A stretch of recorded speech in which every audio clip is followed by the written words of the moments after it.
Inter class chapter P block के तत्व। New chapter है ये। तो चैप्टर पी ब्लॉक के तत्व में आज हमारा फर्स्ट टॉपिक है नाइट्रोजन परिवार, जिसे वर्ग 15 के तत्व भी कहते हैं। दीर्घाकार आवर्त सारणी में नाइट्रोजन 15वें समूह में रखा गया है। इस 15वें समूह में नाइट्रोजन के अतिरिक्त फास्फोरस, आर्सेनिक, एंटीमनी और बिस्मथ है। इस श्रेणी के तत्वों का इलेक्ट्रॉनिक विन्यास NH2NP3 है। नाइट्रोजन परिवार आवर्त सारणी में दूसरे आवर्त से लेकर छठे आवर्त तक उपस्थित है। इन सभी तत्वों को कंबाइंड रूप से नाइट्रोजन परिवार के तत्व कहते हैं। ये सभी तत्व निकोजेंस कहलाते हैं और इनके जो भी यौगिक हैं, यानी जो कंपाउंड्स बनते हैं इनके द्वारा, उन्हें निकटाइड्स कहते हैं। इलेक्ट्रॉनिक विन्यास NH2NP3 का मतलब वाह्यतम कोष पी उपकोष है, इसलिए यह पी ब्लॉक तत्व कहलाते हैं। नाइट्रोजन मुक्त और संयुक्त दोनों अवस्थाओं में पाया जाता है, जबकि इस परिवार के अन्य तत्व केवल संयुक्त अवस्था में पाए जाते हैं। अब जानते हैं कि वायुमंडल में नाइट्रोजन की उपस्थिति 78%। इसके अतिरिक्त ये अर्ध क्रस्ट में NaNO3 और KNO3 के फॉर्म में मिलता है। अर्ध क्रस्ट यानी हमारी भूप्रकृति, या हम कह सकते हैं कि हमारी पृथ्वी की ऊपरी परत में। NaNO3 चिली साल्ट पीटर कहलाता है। चिली साल्ट पीटर, जबकि KNO3 को इंडियन साल्ट पीटर के नाम से भी जाना जाता है। सभी स्तनधारियों में प्रोटीन, एमिनो एसिड, न्यूक्लिक अम्ल सभी में नाइट्रोजन की उपस्थिति है। इस वर्ग के तत्वों का वाह्यतम कोष विन्यास NH2NP3 है, यानी जिसमें आवर्त संख्या के अनुसार परिवर्तन होंगे। जैसे N के लिए ये 2H2 2P3 हो सकता है, जबकि फास्फोरस के केस में ये 3H2 3P3 है, आर्सेनिक में 4H2 4P3 है, एंटीमनी में 5H2 5P3 है, बिस्मथ में 6H2 6P3। लेकिन उनसे पहले यदि डी उपकोष की पूर्ति होने की स्थिति आती है तो वे भरे जाते हैं। इस वर्ग का पहला तत्व नाइट्रोजन है, जो कि गैसीय अवस्था में, मुक्त अवस्था में वो गैसीय अवस्था में ही पाया जाएगा। नाइट्रोजन और फास्फोरस अधातु हैं, आर्सेनिक और एंटीमनी उपधातु हैं, जबकि बिस्मथ विशेष प्रकार की दुर्बल धातु है। इस वर्ग में गलनांक नाइट्रोजन से आर्सेनिक तक बढ़ता है और एंटीमनी से बिस्मथ तक घटता है, जिसे हम तत्वों के आवर्ती गुण के आधार पर परिभाषित कर सकते हैं।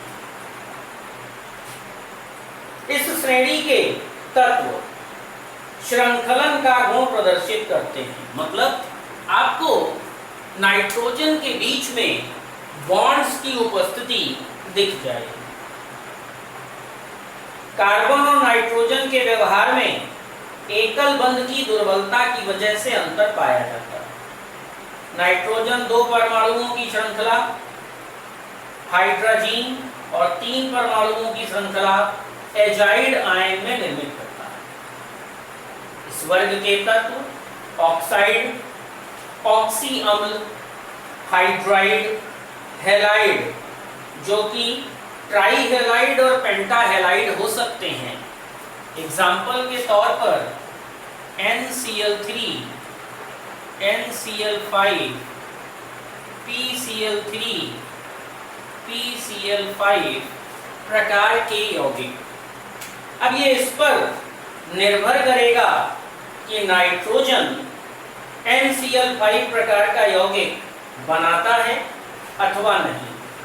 नाइट्रोजन और बिस्मथ को छोड़कर यानी NCl5 की प्रेजेंस वर्ग के हिसाब से नाइट्रोजन में बिल्कुल भी नहीं होगी, बिस्मथ में भी नहीं होगी, जबकि फास्फोरस, आर्सेनिक और एंटीमनी पेंटाहेलाइडों का निर्माण कर सकते हैं।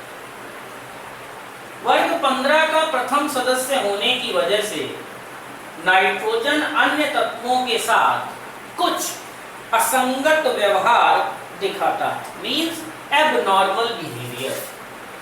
वो एबनॉर्मल बिहेवियर इससे पता चलता है कि नाइट्रोजन गैस है और वर्ग के बाकी सभी तत्व ठोस। नाइट्रोजन परमाणु का आकार छोटा लेकिन विद्युत ऋणात्मकता और आयनन ऊर्जा उच्च। संयोजी कोष में डी उपकोष अनुपस्थित। 3 इलेक्ट्रॉन युग्मों के साझे से 2 नाइट्रोजन त्रिबंध बनाकर द्विपरमाणु अणु बनाते हैं, जबकि अन्य तत्व चतुष्परमाणु, जैसे फास्फोरस के केस में आपको पता है कि वो P4 प्रकार के स्ट्रक्चर निर्मित करता है, जबकि नाइट्रोजन 3 बॉन्ड बनाकर N2 का स्ट्रक्चर बना लेता है। नाइट्रोजन 5 अणु ऑक्साइड बनाता है, जबकि बाकी के तत्व द्विअणु ऑक्साइड निर्मित करते हैं। नाइट्रोजन का हाइड्राइड स्थायी यौगिक है, जबकि अन्य तत्वों के हाइड्राइड कम स्थायी हैं। एग्जाम्पल, NH3 ज्यादा स्थायी यानी स्टेबल कंपाउंड है बजाय PH3 के। PH3 फास्फोरस का हैलाइड वो हाइड्राइड है, लेकिन वो नाइट्रोजन की तुलना में कम स्थायी। इसे नाइट्रोजन के असंगत व्यवहार कह सकते हैं। जो हमारा फर्स्ट कंपाउंड है वो है नाइट्रोजन गैस, जिसे डाई नाइट्रोजन भी कह सकते हैं। इसके लिए फॉर्मूला N2 यूज होता है। ये गैस है जो हमारे वायुमंडल का 78% भाग बनाती है। प्रयोगशाला में नाइट्रोजन को प्राप्त करने के लिए जो विधि प्रयोग की जाती है उसे नाइट्रोजन प्राप्त करने की विरचन विधि कहते हैं। अमोनियम क्लोराइड, विलयन और सोडियम नाइट्राइड की क्रिया से नाइट्रोजन प्राप्त की जाती है। यानी विरचन या प्राप्त करने का तरीका क्या होगा? अमोनियम क्लोराइड और सोडियम नाइट्राइड। सोडियम नाइट्राइड और अमोनियम क्लोराइड की क्रिया से आपको NaCl की प्राप्ति होगी, जो कि यहां से बनेगा। 2 नाइट्रोजन N2 फॉर्म करेंगे और 4 हाइड्रोजन और 2 ऑक्सीजन 2 अणु जल का उत्पादन करेंगे। कुछ दूसरे नाइट्रोजनीय यौगिकों के तापीय अपघटन अथवा गर्म करने अथवा उनकी क्रिया अन्य यौगिकों से कराने पर भी नाइट्रोजन प्राप्त होती है। जैसे अमोनियम नाइट्राइड को गर्म किया जाए, अमोनियम नाइट्राइड NH4 NO2 को गर्म करने पर N2 और 2H2O की प्राप्ति होगी। यदि हम अमोनिया को तप्त क्यूप्रिक ऑक्साइड पर प्रवाहित करें, अमोनिया और क्यूप्रिक ऑक्साइड पर प्रवाहित करने पर नाइट्रोजन गैस की प्राप्ति होती है। बैलेंस करने के लिए N2 plus 3H2O plus C, यानी कॉपर मेटल मुक्त हो जाएगा, नाइट्रोजन गैस प्राप्त होगी और जल के अणु प्राप्त होंगे।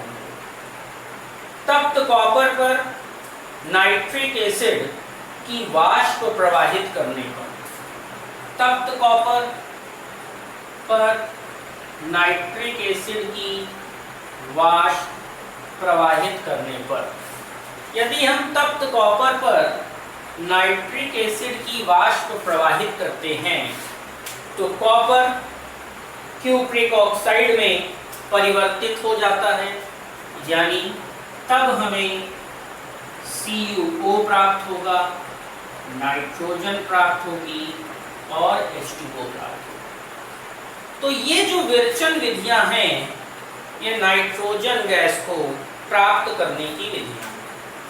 औद्योगिक स्तर पर नाइट्रोजन का निर्माण वायु के द्रवीकरण के बाद प्रभाजी आसवन से होता है। नाइट्रोजन एक रंगहीन, गंधहीन, स्वादहीन गैस है जो वायु से हल्की है पर विषैली नहीं। जल में अल्प विलेय है पर ना तो स्वयं जलती है ना किसी चीज को जलने में सहायता करती। वायु के साथ नाइट्रोजन की क्रिया नाइट्रिक ऑक्साइड बनाती है। नाइट्रिक ऑक्साइड अस्थायी यौगिक है जो ऑक्सीजन के साथ शीघ्रता से क्रिया करके नाइट्रोजन डाइऑक्साइड बनाता है। तो अगर हम रासायनिक गुण देखें,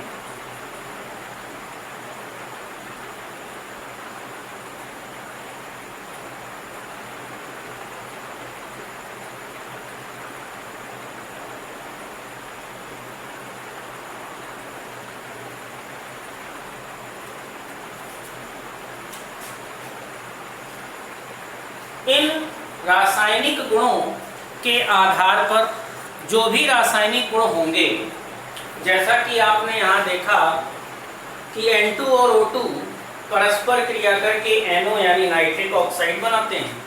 नाइट्रिक ऑक्साइड वायु के साथ शीघ्रता से क्रिया करके नाइट्रोजन का डाइऑक्साइड बनाता है।